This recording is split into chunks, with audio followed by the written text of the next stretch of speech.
বিসমিল্লাহির রহমানির রহিম। সামাজিক মাধ্যমের বন্ধুগণ, সংগ্রামী দেশবাসী, সর্বস্তরের জনগণ, সকলের প্রতি আন্তরিক সালাম ও অভিনন্দন। সংগ্রামী সামাজিক মাধ্যমের বন্ধুগণ, আপনাদের সম্মুখে এসেছে গতকালকের সামাজিক মাধ্যমে বিভিন্ন পোস্টে, বিভিন্ন বার্তায়, বিভিন্ন চিত্র ভেসে আসে এনসিপি শাপলা প্রতীক গ্রহণ। সামাজিক মাধ্যমের বন্ধুগণ, আমি পূর্বে বলেছিলাম এনসিপি বর্তমানে যারা করে বা যারা এনসিপির সদস্য তাদের অতীত ইতিহাস জানুন। তারা একসময় ছিল স্বৈরাচারের দোসর। তারা স্বৈরাচার উৎখাত আন্দোলনে তারা ঝাঁপিয়ে পড়েনি, তারা কোটা বিরোধী আন্দোলনে সক্রিয় ছিল। তারা স্বৈরাচারের দোসর, তারা স্বৈরাচারের সম্পৃক্ত অধিকাংশ। এতে যদি দ্বিমত পোষণ করেন কেউ, তারই বাস্তব প্রমাণ। বঙ্গবন্ধুর জাতীয় প্রতীক স্বীকৃতি দিয়েছিলেন শাপলা। জাতীয় প্রতীক যদি বঙ্গবন্ধুর স্বীকৃতি হয়, বঙ্গবন্ধুর আদর্শ লালনিত তারা করেছে, তাতেই তো তার প্রতিমান। তারা শাপলা প্রতীক চাচ্ছে, বঙ্গবন্ধুর স্বীকৃত যে জাতীয় প্রতীক তাই তাদের প্রতীক। তাহলে তাদের সাথে আর স্বৈরাচারের যে আদর্শ, সেখানে দ্বিমত করার কোনো অবকাশ নেই।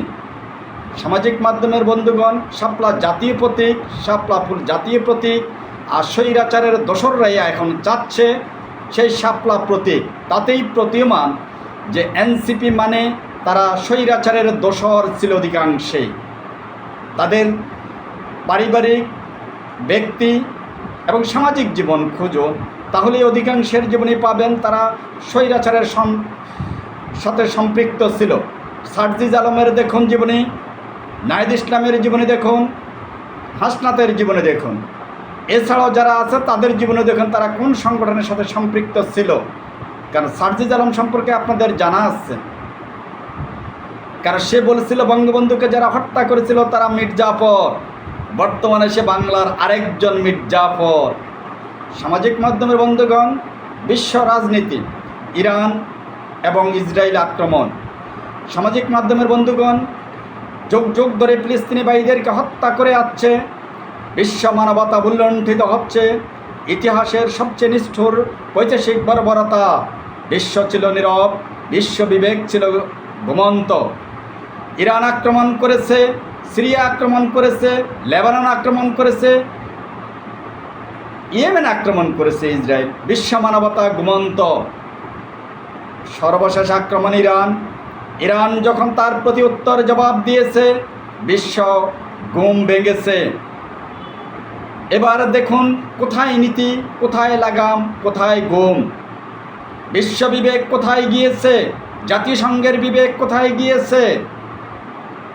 আজকে দেখুন ইরান যখন প্রতিশোধ নিচ্ছে, ইরান যখন হামলা করছে, বীরত্বে ইসলামী স্বীকৃত বিধান বীরত্বে ইরান লাইভে এসে প্রকাশ্য ঘোষণা দিয়ে বীরত্বগাথা ইতিহাস নিয়ে ইসরায়েলে হামলা করে।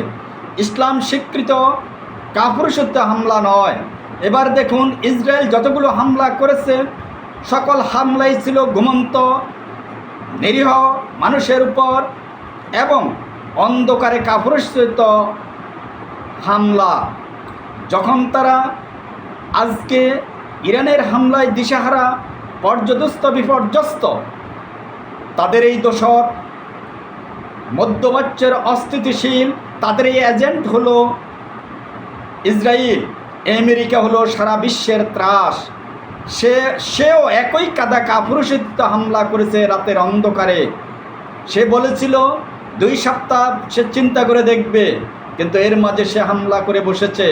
তাতে বোঝা যায় ইহুদিদের চক্রান্ত, বিধর্মীদের চক্রান্ত। তা থেকেও কি মুসলমানদের শিক্ষা হবে না? মুসলমানরা প্রকাশ্য ঘোষণা দিয়ে যুদ্ধ করে ইসলাম স্বীকৃত, আর বিধর্মীরা করে কাপুরুষোচিত হত্যাজ্ঞ হামলা। আজকে আমি বলবো, মুসলিম বিশ্বে যদি আজকে প্রেসিডেন্ট সাদ্দাম হোসেন থাকতেন তাহলে আজকে এই পরিণতি হতো না। প্রেসিডেন্ট গাদ্দাফি থাকতেন এই পরিণতি হতো না। আমেরিকা ও তার দোসররা এভাবেই মুসলিম বিশ্বগুলো ধ্বংস করছে। সামাজিক মাধ্যমের বন্ধুগণ, আজ ইরানকে তার শেষ রক্তবিন্দু পর্যন্ত লড়ে যেতে হবে। এটাই তার জয়, এটাই তার পরাজয়, এটাই তার বীরত্ব, এটাই মুসলমানদের নীতি আদর্শ। মুসলমান কখনো কাপুরুষত্ব, হত্যা বা আক্রমণে যায় না। সামাজিক মাধ্যমের বন্ধুগণ, আমেরিকাকে সমুচিত জবাব দেওয়া এখন ফরজ হয়ে পড়েছে। মুসলিম কান্ট্রি নীরব। আজকে দেখুন উত্তর কোরিয়ার প্রেসিডেন্টের দুঃসাহসিকতা, বলিষ্ঠ নীতি। আজকে যারা অনেকেই পাশে আছে, কোনো মুসলিম কান্ট্রি পর্যন্ত প্রতিবাদ করেছে বা হামলা করেছে কিনা? আমি বলবো ইরানের সাথে কাঁধে কাঁধ রেখে হামলায় অংশগ্রহণ করুন। এই মুহূর্তেই আমেরিকাকে উপযুক্ত জবাব দেওয়ার সময়। আমেরিকার হাতে পারমাণবিক বোমা কোনোভাবেই বৈধ নয়, তাকে নির্মূল করতে হবে পারমাণবিক অস্ত্র। কারণ আমেরিকা এই মুহূর্তে দুর্বল বিদেয় সে রাতের অন্ধকারে হামলা করেছে, কাপুরুষে হামলা করেছে।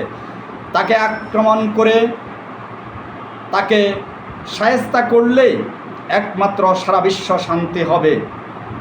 সংগ্রামী সামাজিক মাধ্যমের বন্ধুগণ, বাংলাদেশ প্রেক্ষাপটে আজকে বিভিন্ন রাজনৈতিক নেতৃবৃন্দ যেভাবে তাদের এক এক শক্তি প্রদর্শন করছেন, শক্তি তো প্রদর্শনে সেখানেই হয়ে গেছে। যারা নির্বাচন চাচ্ছে না তাদের শূন্যের কোটায়, যারা নির্বাচন চাচ্ছে তারা 99.99 কোটায়। সেখানেই তো প্রতিমান তাদের ক্ষমতার বাহাদুরি, তাদের জনসমর্থন কত। 54 বছরে যে সংগঠন বাংলার ইতিহাসে ক্ষমতায় আসেনি, 54,000 বছরও সেই সংগঠন আসবে না। কারণ তারা গুপ্ত সংগঠন, প্রতিহিংসুক সংগঠন, স্বার্থপর সুবিধাবাদী সংগঠন। তারা মুখে বলে ইসলাম, বাস্তবতা ইসলাম বিদ্বেষী। ইসলাম কখনো মুনাফিকি পছন্দ করে না, গোপনীয়তা পছন্দ করে না, স্বীকৃতি নেই ইসলামে। তাহলে তারা মুনাফিকি নীতি কেন করবে? ইসলামিক সংগঠন হবে ভ্রাতৃত্ব সুলভ। আজকে ইরান দেখুন, সেখানে ওয়াহাবি, সুন্নি, শিয়া সকল সম্প্রদায় একই সুরে একই লড়াইয়ে সম্পৃক্ত। বাংলাদেশ প্রেক্ষাপট দেখুন, সুন্নি এবং জামাতের সম্পর্ক, আলে সুন্নাত ওয়াল জামাত আর জামাত ইসলাম, এত কেন ব্যবধান? তারা কিসের ইসলাম? ইসলাম হবে শান্তি, ইসলাম হবে ধৈর্য, ইসলাম হবে সহানুভূতিশীল, ইসলাম হবে মানবতা। মহানবী হযরত মুহাম্মদ সাল্লাল্লাহু আলাইহি সাল্লাম বিদায় হজ ভাষণে কি বলেছিলেন? ধর্ম নিয়ে বাড়াবাড়ি না করার জন্য। সামাজিক মাধ্যমের বন্ধুগণ, ইসলামিক সংগঠন যদি আজকে ইসলাম থাকতো, মুখে একটা বাস্তবতায় আর একটা হতো না, একই নীতি একই আদর্শে যদি বলবৎ থাকতো। তারা বিএনপির সাথে ঐক্য করে ক্ষমতায় গিয়েছিল, তারা বিএনপির সাথে প্রতারণা করে বিএনপিকে ক্ষমতা থেকে নামিয়েছিল, আওয়ামী লীগের সাথে তারা সম্পৃক্ত হয়েছিল। জুলাই বিপ্লবের পরও তারা বিএনপির সাথে সাক্ষাৎ করেছিল, আবার বিএনপির সাথে তারা বিরোধিতা করে। এমন নীতি কেন হবে?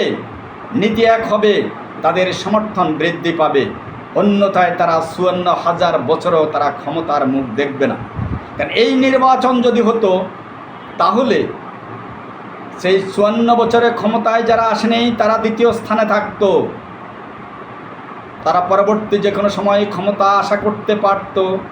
এখন দ্বিতীয়, তৃতীয়, চতুর্থ স্থান পাবে না তারা, কারণ তারা সংকুচিত হয়ে যাচ্ছে। স্বাধীনতার পর চিটাং বিশ্ববিদ্যালয়, রাজশাহী বিশ্ববিদ্যালয় কাদের দখলে ছিল?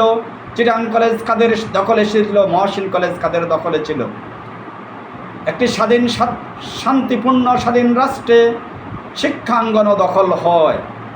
54 বছরের ইতিহাসে নেই ক্ষমতার নজির। 54,000 বছরও তারা ক্ষমতা দেখবে না, তাদের মুনাফিক নীতির কারণে। ইসলাম হবে ইরানের নীতি, ইসলাম হবে মুসলমানের নীতি। মুসলমান প্রকাশ্যে যুদ্ধ করে বীরত্বগাথা ইতিহাস। ইরান থেকে শিক্ষা নেই। ইরান যুদ্ধের যতগুলো কৌশল ব্যবহার করেছে সবগুলো নিয়মতান্ত্রিক ইসলামিক বিধান মোতাবেক। ধীরে ধীরে পর্যায়ক্রমে বিধর্মীরা যতগুলো আগ্রাসন করেছে বিধর্মী কাদায় কাপুরুষিত সর্বশ্রেষ্ঠ হাতিয়ার দিয়ে। কিন্তু ইরান করেছে ধীরে ধীরে ক্ষুদ্র ক্ষুদ্র থেকে বৃদ্ধি, কারণ তারা বুঝাতে চাইছে আমাদের সত্যিমাত্রা ইসলাম কখনো দেয় না যে তুমি শুরুই কামান ব্যবহার করো, কারণ ইরানের ব্যবহার ছিল ক্ষুদ্র থেকে। এটাই মুসলমান রীতি। সামাজিক মাধ্যমের বন্ধুগণ, আপনাদের সম্মুখে এসেছি শাপলা প্রতীক, জাতীয় প্রতীক। এ প্রতীক যদি এনসিপিকে দেওয়া হয় সেটা রাষ্ট্রের বিষয়, তবে এনসিপি যদি তা নেয় তাদেরকে অবশ্যই বঙ্গবন্ধুর তারা সৈনিক, তাতেই প্রতিমান। কারণ বঙ্গবন্ধুর স্বীকৃত জাতীয় প্রতীক তাদের প্রতীক, তারা তাদের দোসর। আজকে আমি রাজনৈতিক নেতৃবৃন্দদের প্রতি উদ্দেশ্য করে বলবো, বিভিন্ন পাড়া মহল্লা যেভাবে সভাপতি সহসভাপতি সংগঠিত হচ্ছে তা জাতিকে হতাশ করছে। নেতার মূল্যায়ন থাকবে না, নীতি থাকবে না। আজকে যারা গঠন করছেন তারা নমিনেশন পাবেন না, মনে রাখুন। এক ব্যক্তি এই স্টেশনে নমিনেশন পাবেন না, আমি 100% বলতে পারবো। আমি নাম নিচ্ছি না, তিনি তার সর্বশক্তি ব্যবহার করলো। তবে মনে রাখবেন, মানুষের মন জয় করতে হয় প্রথম আপনাদের আমাদের, বিশেষ করে লাকসামবাসী একটি বিষয় জানেন, প্রজাপতি। অধিক অর্থ ব্যয় করলে মানুষের মনে ঠাঁই করা যায় না। যেখানে মানবতা, যেখানে উদারতা, যেখানে মমত্ববোধ, যেখানে ভালোবাসা, সেখানেই মানুষের সমাগম। হন মানবিক, যান মানবিক কাতারে পাবেন ভক্তি, শ্রদ্ধা, ভালোবাসা। অন্যথায় বিপর্যস্ত। যদিও কোনোভাবে যারা ত্রাস বা বিভিন্ন কায়দায় যদি নমিনেশন সাবমিট করেন বা পেয়ে যান বিভিন্ন এলাকায়, বিভিন্ন আসনে, মনে রাখবেন নির্বাচনে আপনি বিজয়ী হবেন না। নির্বাচনে আপনাকে বিজয়ী হতে হলে সর্বপ্রথম আপনাকে মানব কাতারে চলে যেতে হবে, মানবিকতা চলে যেতে হবে, ভদ্র মার্জিত ব্যবহার করতে হবে। এনসিপির প্রতি মানুষের ঘৃণা, ক্ষোভ কেন? তাদের আচার আচরণ, শব্দ চয়ন, বাক্য, বর্ণ, তাদের ব্যবহারে মানুষ ক্ষিপ্ত। এই ছোট ছোট শিশু ছেলেরা সংগঠন করেছে, তাদেরকে সাধুবাদ জানাই। কিন্তু তাদের ব্যবহার, তাদের শব্দ বাক্য চয়ন, একটি শব্দ পারমাণবিক বোমা থেকে রক্ষা করে, আর একটি শব্দ বুলেটের মতো আঘাত বেঁধে। তারই ধারাবাহিক, তারই বাস্তব দৃষ্টান্ত এনসিপি। সামাজিক মাধ্যমের বন্ধুগণ, আজকে নির্বাচনে কে বিজয়ী হবে, কে পরাজিত হবে তার প্রমাণ একটি মাত্র। যারা নির্বাচন চাচ্ছে তারাই বিজয়ী, তাদের ব্যাপক সমর্থন। আর তারাই বিতত সন্ত্রস্ত যারা নির্বাচন চাচ্ছে না। পরিশেষ আমি বলবো, যে যেখানে যে অবস্থানে আছেন, ইরাকের প্রতি সর্বোচ্চ সমর্থন দেন, আমেরিকাকে প্রতিহত করুন, এটাই আমার উদাত্ত আহ্বান। বাংলাদেশ জিন্দাবাদ। শহীদ জিয়া অমর হোক। দেশনেত্রী বেগম খালেদা জিয়া জিন্দাবাদ। জনাব তারেক রহমান জিন্দাবাদ। আল্লাহ হাফেজ। আসসালাম।